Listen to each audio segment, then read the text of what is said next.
विक्रमादित्य का वो प्रताप देखा है जिसने भारत के नए स्वर्ण काल की शुरुआत की थी।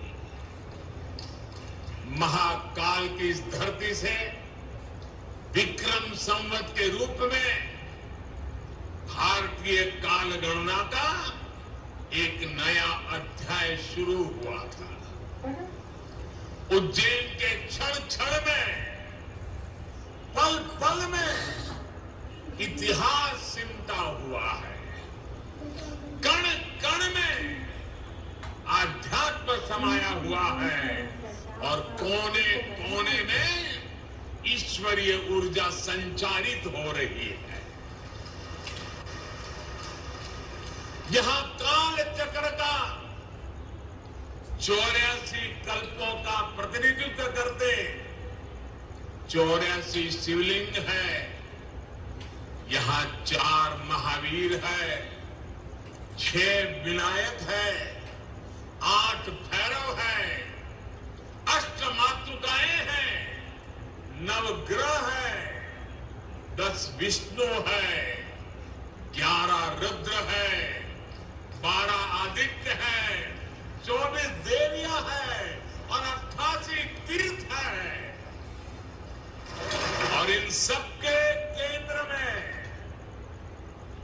राजाधिराज कालाधिराज महाकाल विराजमान है। यानी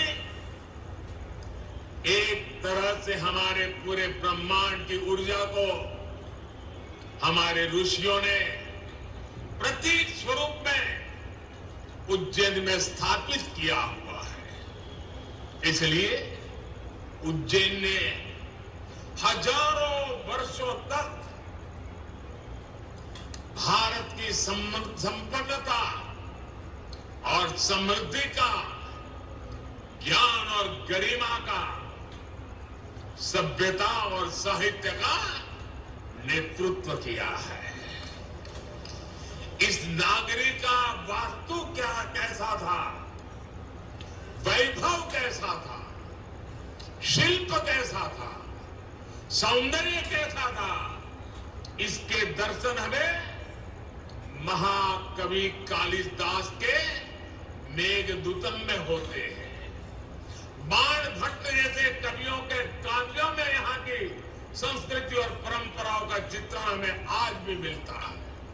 यही नहीं, मध्यकाल के लेखकों ने भी यहाँ के स्थापत्य और वास्तुकला का गुणगान किया है। भाइयों और बहनों, किसी राष्ट्र का सांस्कृतिक वैभव इतना विशाल तभी होता है जब उसकी सफलता का परचम विश्व पटल पर लहरा रहा होता है। और सफलता के शिखर तक पहुंचने के लिए भी ये जरूरी है कि राष्ट्र अपने सांस्कृतिक उत्कर्ष को छुए, अपनी पहचान के साथ गौरव से सर उठा करके खड़ा हो जाए। इसलिए आजादी के अमृत काल में भारत ने गुलामी की मानसिकता से मुक्ति और अपनी विरासत पर गर्व जैसे पंच प्राण का आह्वान किया है। इसलिए आज अयोध्या में भव्य राम मंदिर का निर्माण पूरी गति से हो रहा है। काशी में विश्वनाथ धाम भारत की सांस्कृतिक राजनीति का गौरव, राजधानी का गौरव बढ़ा रहा है। सोमनाथ में विकास के कार्य नए कीर्तिमान स्थापित कर रहे हैं।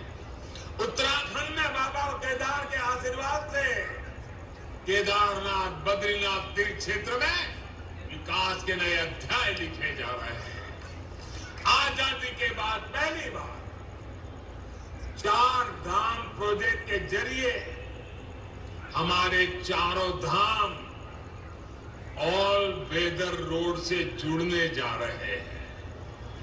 इतना ही नहीं, आजादी के बाद पहली बार करतारपुर साहिब कॉरिडोर खुला है, हेमकुंड साहिब रोपवे से जुड़ने जा रहा है। इसी तरह स्वदेश दर्शन और प्रसाद योजना से देश भर में हमारी आध्यात्मिक चेतना के ऐसे कितने ही केंद्रों का गौरव पुनः स्थापित हो रहा है।